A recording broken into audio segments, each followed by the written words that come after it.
Well, I think we have to be fair to Catamount and to state government and to the folks who wrote that plan. And, I wasn't here.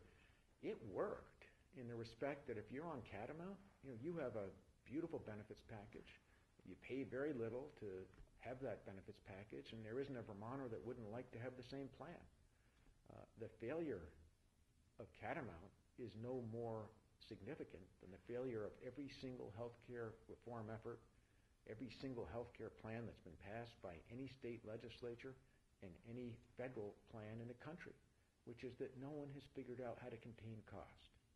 So our challenge in Vermont, and it's an ambitious one, is to pass the first system in America that contains cost without reducing healthcare quality. And I'm convinced we can do it.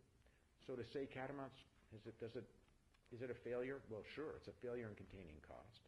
It's a promise that can't be kept unless taxpayers find endless money somewhere that we don't think they're going to find it. But the stark reality is our healthcare system is broken. When you're spending $1 million a day in this little state, more than you were the day before, that's broken.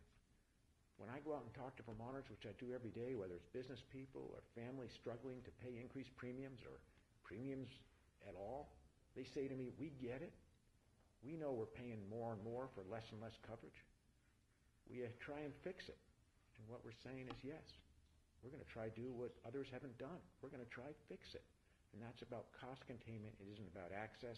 Catamount was about access, and that was the mistake. There's a bill to allow for early educators to unionize. Can you back in that?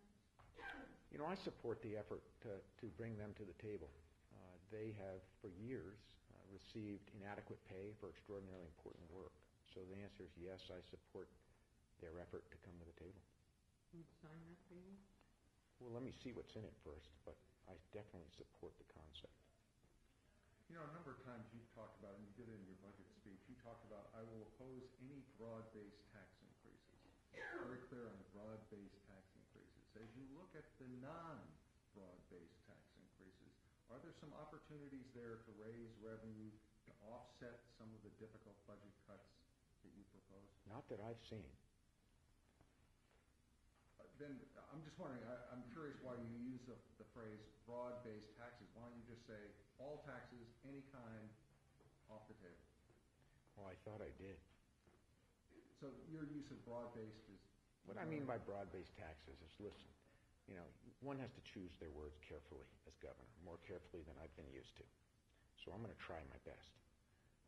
When we talk about a tax or an assessment on nuclear storage in Vermont, we got to get that done.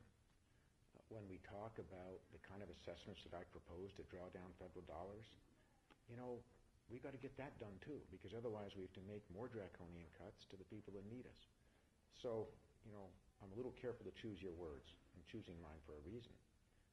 There are going to be small areas where we're going to find revenue opportunities, as I proposed in my budget. But let me be clear. Vermont's biggest problem is not that our income taxes are not high enough. They're too high. Our problem is not that our sales tax isn't high enough. It's too high. Our problem isn't that the rooms and meals tax isn't high enough. It's too high. I don't know what else I can say.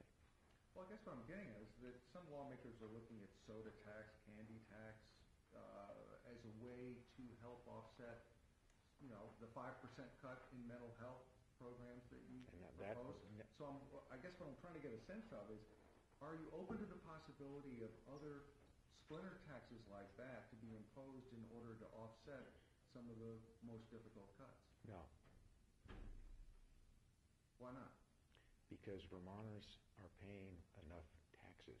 Our job is to bring Vermont's spending in line with the ability of taxpayers to pay the bill. And I know that a lot of folks in the building think that we haven't found that point yet. When I go out to talk to Vermonters, they tell me they're paying plenty of taxes, and they want a governor who's going to stand up for them and make the tough cuts that are necessary to match our spending dreams with the ability of Vermonters to afford those dreams. And that's the budget that I presented. Not to hope folks have been saying that they've been taking tough cuts for the past 3 years, and a fourth year might impact some of the progress you're trying to make in corrections and other places by putting more people potentially at risk for support services in the community. What is your administration doing to work with them and trying to help them find ways to maybe act more creatively? Well, both Secretary Racine and I have committed to working with them to mitigate the pain as much as we possibly can. I think an example of mitigating that pain is in the priority that I laid out in the budget, where we put together an ambitious first step in our goal to win the war on recidivism in our corrections population.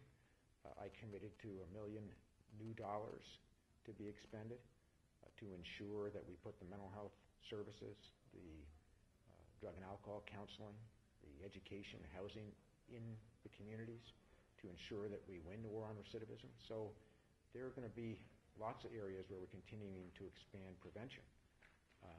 At the same time, in terms of the mental health budget, I mean, let's be clear, I got to go where the money is.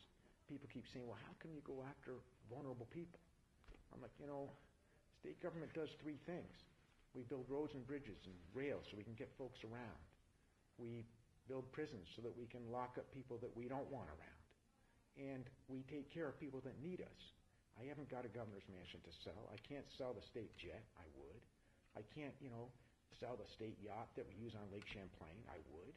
I mean, that's what we do. We take care of people that need us. So I cannot propose a budget that takes on the tough choices that we have to make without having some effect. Now, in mental health, there's of state and federal dollars, we're expending about $200 million a year to our mental health providers to deliver services for Vermonters. Over the last 5 years, that's grown by $35 million. So, we got to go where the money is, and those are the tough choices we have to make together.